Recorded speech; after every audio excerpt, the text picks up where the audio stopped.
And again, up in the tower, these are great American patriots. They're American citizens who are serving the American people. And I think it begs the question, why? Why would Chuck Schumer want to shut the government down and focus on people who are not American citizens and their health care? And the issues that are going to evolve over the next weeks and months that he wants to shut the government down today. And again, I want to be clear, do I think they're more stressed right now in our towers? Yes. Is our airspace unsafe? No. Right? If we think there's issues in the airspace, we will shut it down. We will close it down. We will delay. But again, it's creating a ripple effect for our controllers. Not only that, many of you know what Essential Air Service is. So Essential Air Service provides airline services to communities that normally would not get it. Right? So we give some subsidies to the federal government that in smaller communities to give them service from the airlines. That money runs out this Sunday. So there's many small communities across the country that will now no longer have the resources to make sure they have air service in their community. The number one user of this airspace is Alaska. Again, you don't have roads in Alaska. They travel by air, and a lot of these are small communities. Alaska will be impacted, but every state across the country will be impacted by the inability to provide the subsidies to airlines to service these communities. Long-standing program, bipartisan support in the House and Senate. It's an important program, but we don't have the money for that moving forward. One last point. Many of you have heard me talk about surging air traffic controllers, making sure we get more controllers through our academy in Oklahoma City. And then when they get out of the academy, they have to be trained up. And we have a lot of training facilities across the country, but the support staff that train those controllers when they're through the academy are at risk of being laid off. And so what this can do is we're trying to bring more air traffic controllers into the system so we have less delays, less cancellations. It's more challenging to get those students through the academy, but then also trained up in facilities like right here in Newark. So these can have longer lasting impacts at a time when we're trying to supercharge. This shutdown makes it more challenging for us to actually do our jobs. And again, this doesn't just end after the Democrats decide to open up the government. It has a longer lasting impact on our ability to make up the ground and the shortages that we have right now with air traffic controllers. So this is having great impact, great concern, great stress on our system at a time when we're trying to reduce the stress. We're trying to improve the efficiencies. We're trying to increase controllers. We're trying to modernize our airspace. All things that the American people care about. And this shutdown, again, that Chuck Schumer wants to have because he wants to fund illegals' health care, makes no sense to me.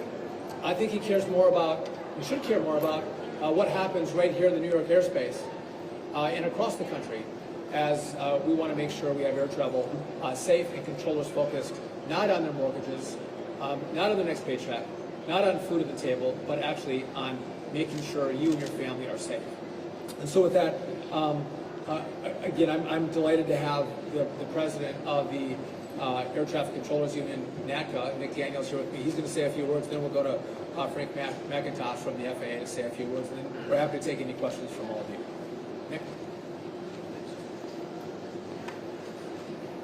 So good afternoon. I am Nick Daniels.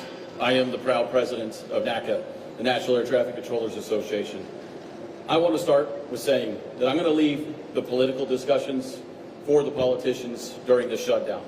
Today, I'm proud to speak on the behalf of the dedicated American worker who operates the national airspace system and ensures the safety of over 3 million passengers and tons of cargo each and every day.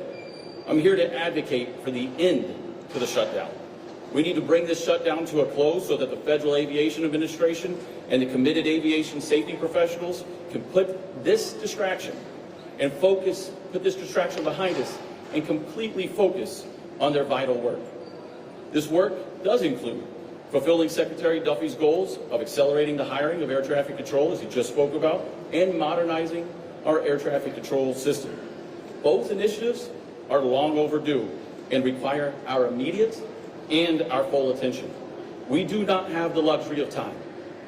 We do not have time to waste on the unnecessary distractions created by this shutdown. So our message is clear. End the shutdown. Thank you very much.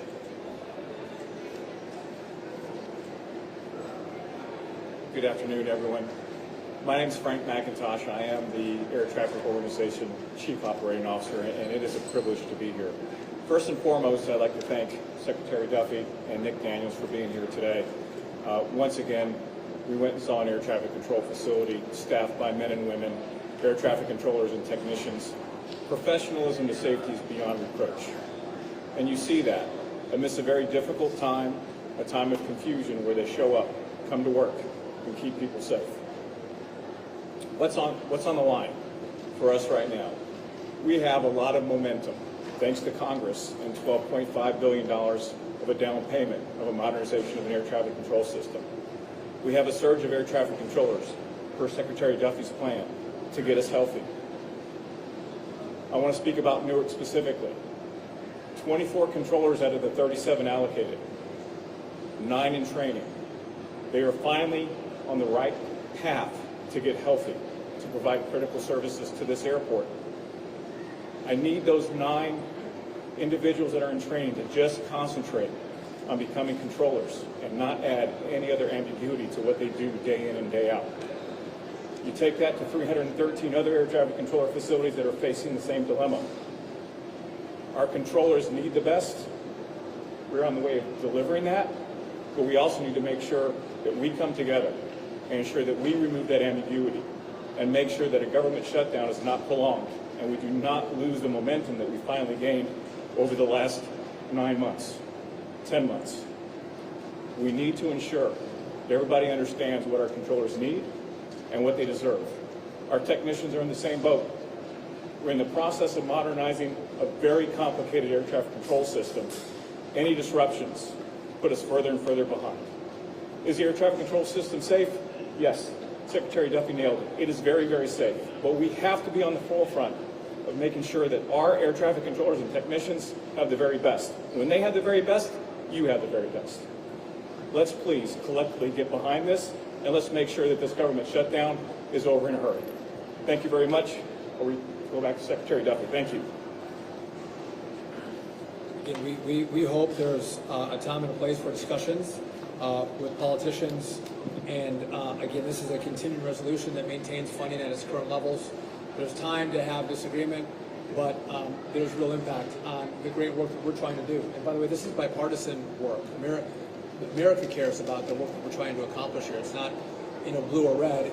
It's American, and this is truly having an impact on our ability to accomplish those goals. With that, if you guys have any questions for any of the three of us, we're happy to take them. Yes. So, have you seen any increase in sick calls since the shutdown began? And if so, what happens when there's an operationally significant number that call out sick? So we're tracking sick calls, sick leave, and have we had a slight tick up in sick calls? Yes. And then you'll see delays that come from that, right? Because again, our priority, I want to see your flight not be delayed. I don't want you canceled, but our priorities are safety. And so if we have additional sick calls, we will reduce the flow consistent with a rate that's safe for the American people. So we've had a slight tick ups, and they've been in certain areas, and we are managing that following that. So I want to ask about 2 other projects in this region that have been affected by the shutdown. The Hudson River Tunnel and the Second Avenue subway in New York City. The rule that your department has highlighted as part of the reason why there's an ongoing review is not in the Federal Register, and the draft that was posted online was posted after business hours before the shutdown. Would you say to critics who say that that's indicative of this being political, motivated to spread the pain of the shutdown? So you're talking about Second Avenue subway and the Gateway project. Just let's be clear. These are the 2 biggest projects in the Western Hemisphere. They're massive projects. Several months ago, I sent out a letter telling everyone who receives federal money to follow the law. And again, this is in regard to disadvantaged businesses. So there has been a tendency with some of these projects to look at race and sex as a disadvantaged business as opposed to the size of the company as a disadvantaged business. This is unconstitutional. It's contrary to law. And so we had sent out notice, again, months ago. We let them know that this was going to go under review. When the shutdown happened, our Civil Rights Division, most of it was furloughed, so the review process is going to take longer than what we would anticipate. So that's the process in which we're working through. And again, this is not shocking to anybody. We've expressed our concerns months ago, and now it was brought to fruition before the shutdown. And again, I don't want to see these. The president in his budget fully funded these projects. We're not trying to shut down these projects. To the contrary, we're trying to make sure these projects move forward fast. They're important. But the question is, why would Chuck Schumer, who says he cares about the projects, shut down the government so we don't have the staff to review the contracting authority used on these projects, and is it done constitutionally? Are you saying that How long that the system will safely shut down? So how long can the system run safely? So for essential air service, that is going to be impacted as of Sunday. It was going to be Thursday. We found some more money to put into it. We're trying to do the best we can to keep this process with minimal impact. The controllers have to show up for work, right? They have to come to work. They're part of our critical infrastructure. The problem is they're going to show up for work and they're not going to get paychecks. And like everybody here, these are working men and women who rely on their paychecks, and they set up their payments consistent with when their paychecks are going to come in. And they're going to do the work. They're not going to get the check. And again, they have bills they have to pay. So now they're thinking about that at the same time that they're controlling the airspace, which I don't like that. That is not. We want them to leave their personal problems at the door when they go into a tower or into a facility. And again, they've expressed those concerns to me. They're going to be there. They're going to continue to work, but they might actually have to take. Someone was saying, I might have to pick up Uber. I work 6 days a week in the tower, and I might have to pick up some Uber jobs. So they come in to work tired, exhausted, because they're trying to make that extra money to make ends meet, all the while working 6 days a week to keep you safe in the airspace. Yes. I was wondering how much of a concern this absence of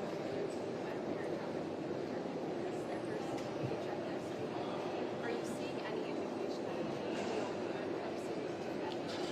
that So absenteeism as a concern, again, we've had a few airports and we're tracking it. We don't have one facility that has had long-term issues with sick leave, but that is concerning to me. And if someone has to take sick leave to drive Uber to make the difference, those are decisions they're going to make themselves. But of course, that's concerning for us. These are high-skilled, high-performing, safety-driven professionals. That I don't want them driving Uber. I don't want them finding a second job to pay the bills. I want them to get paid for the work they're doing today, keeping our planes in the air and our skies safe. Yes. Yes, Secretary, can you go back to the comments on the Navy Development Commission? Are you saying that their DBE program is illegal? What I'm saying is it's up for review, right? And so there's been issues in New York not using it appropriately. Again, looking at the race and the sex of the business as opposed to the size of the business, which is what the law was intended for. And so we're going to do a review because of what's happened in the past in New York. And again, we've been quite clear with New York and with others that that's the review that we're going to undertake. And so it's happening right now. And again, it's going to take us a longer time because we don't have the staff that's been furloughed because of the shutdown to get through that review process. Yes? Thank you, Secretary.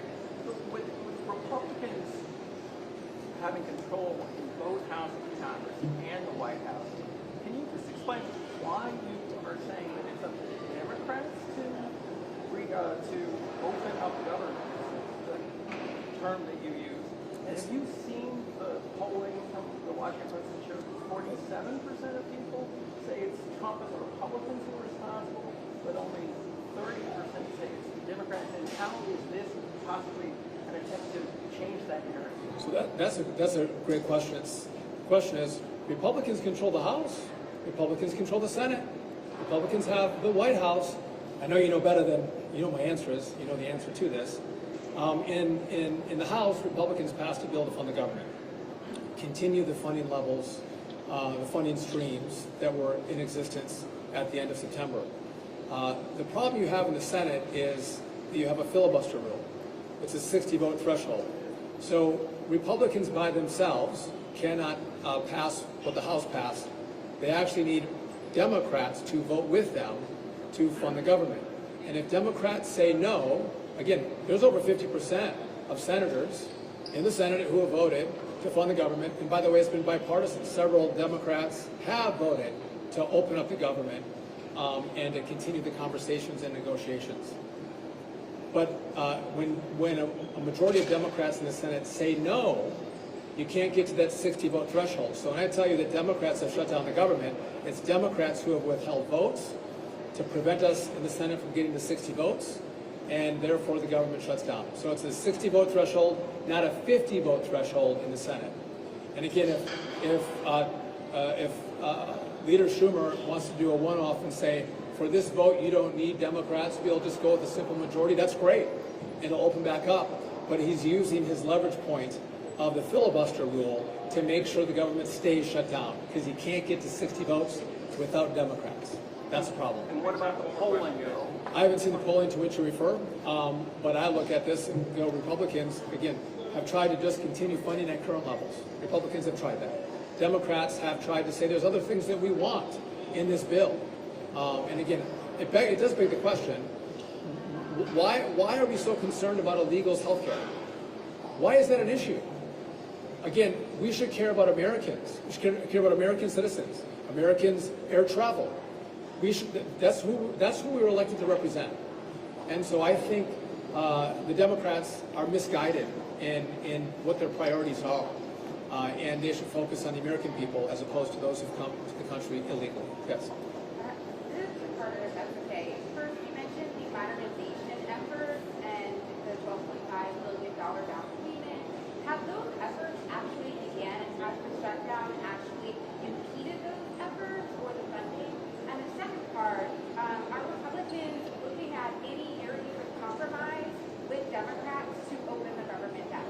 So to take your first question, so in modernization, what we've done is tried to pull as much money forward as possible in all kinds of areas. I'm not trying to maximize pain. I'm trying to minimize pain. I'm trying to pull money forward and use money to make sure that we do all we can to function as well as possible.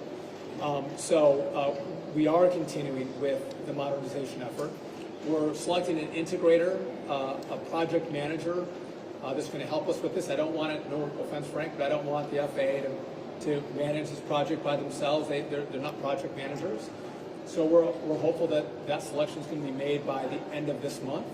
And that work is continuing right now as we go through that selection process. I would just note that we do have $12.5 billion out of $31.5 billion. A key component of that money that I don't have is the money to build the new software. And I'm using like a Windows 95 or a Windows XP, if you guys are old enough to know what those systems are like. That's the genre of programming that we're using. I want a brand new system, a brand new software system to manage our skies. I need the Congress to give us that, the rest of the money. I need those resources. And by the way, the new software, it's going to take us a while to have it developed, and then it has to be debugged, and then it has to be deployed. So this is the longest time frame of the issues that I have to deal with, which is why the longer I wait, the longer it takes. And so I do hope, and by the way, this is bipartisan. We're talking about partisan shutdowns right now. Democrats and Republicans agree with this, and I'm hopeful that they will move quickly as we come in after the shutdown, whether at the end of this year or the start of next year, to get us those resources. In regard to compromise, what Republicans have said is keep the current levels. Let's not change it. It's truly a continuing resolution. Just keep the government open and funded, and we have time to continue the conversations. But to be held hostage for health care for illegals, I don't think makes sense. Again, I don't think that's a compromise that Republicans are willing to make. President Trump has talked about America First. And America First means let's work on housing and health care and food and air traffic and air travel for American citizens. But to stand up and say we're going to fund something for those who are not here lawfully, I think is a problem for Republicans and the president. Yes. President Trump has threatened layoffs at federal agencies if the shutdown continues. Will the FAA or U.S. Department of Transportation see any layoffs? So we've had layoffs across the Department of Transportation, which FAA is part of. But in regard to critical staffing positions, like air traffic controllers, they have not been laid off, right? But the Civil Rights Division that reviews issues with the big projects in New York, they have been laid off.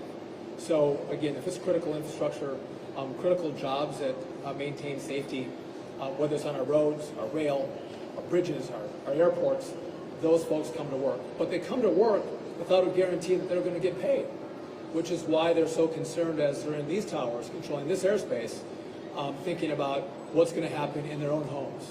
Again, they're not wealthy. They don't have 3 or 4 or 5 months of cash sitting in their bank accounts.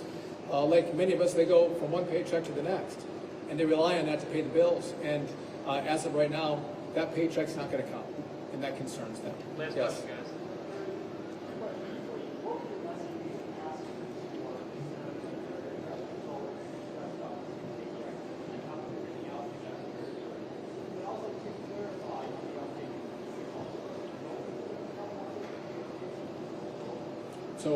So just to be clear, I don't have TSA under my control, so all the complaints on TSA don't come to me.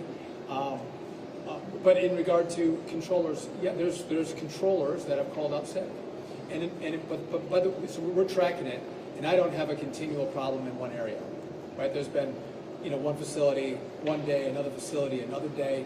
Some areas there's been a 50% reduction in some of the staffing, and again, we're tracking it, and we take the appropriate action necessary to make sure our skies are safe. And again, we have great managers that are here. If we see there's issues in the tower that are affecting controllers' ability to effectively control the airspace, we'll reduce the rate, and you'll see more delays, or you might see a cancellation. I'm willing to do that before we're willing to risk anyone's life in the air. By the way, we're here in Newark.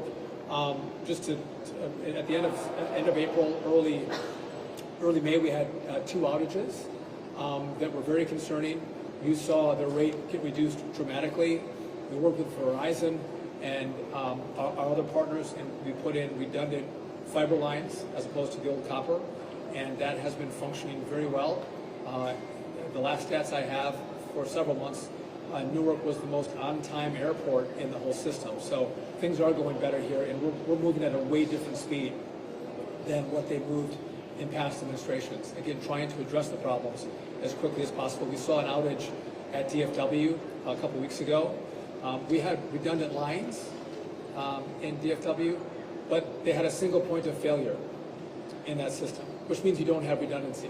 And that single point of failure failed, and you saw some mass outages that rippled through the system. Again, those are the issues that we're looking at, which is why part of the $12.5 billion is to rebuild the telecom infrastructure and make sure you don't have another Newark, you don't have another DFW. You take care of it, you do it right, you do it fast, and you make it worthy of 2025, not worthy of 1998. One more question. Can you say where the If I may, sir, to put things in perspective, think about the worst case scenario. I know your concern is great, but there was a 35-day shutdown about 7 years ago. What happened? What happened to our traffic controlling, how did it affect delays and whatnot? So again, okay, shutdowns have an impact. They do have an impact. I think what's different here is, why are we shutting the government down? Right? Are Republicans trying to put more things in the continuing resolution? No. They're trying to extend the funding of the government so negotiations can happen. Don't change a thing. Just continue the current funding levels, which, by the way, a lot of conservatives don't like.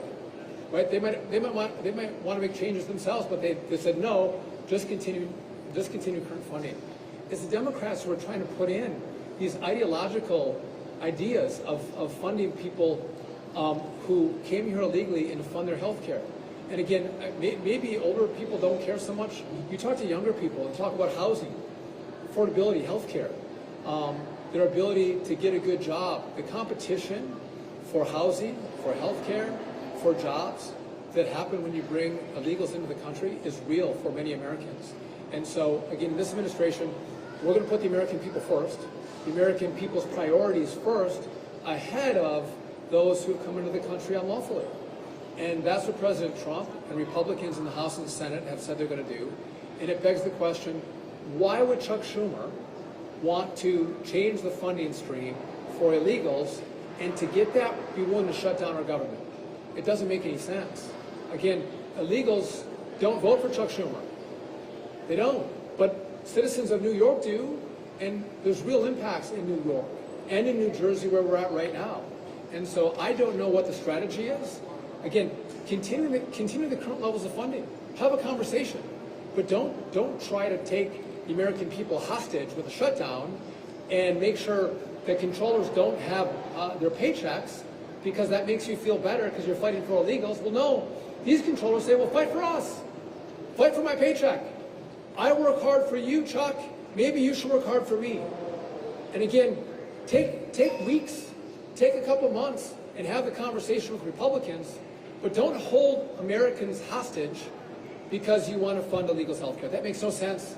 Again, by the way, no offense, Nick, but controllers a pretty wide array of political opinions. Again, probably a little more Democrat than Republican, but they want to be paid. They want to be paid for their work. Just like all you want to be paid for your work. They too want to get paid for their work. They don't have to think about where that paycheck's going to come from.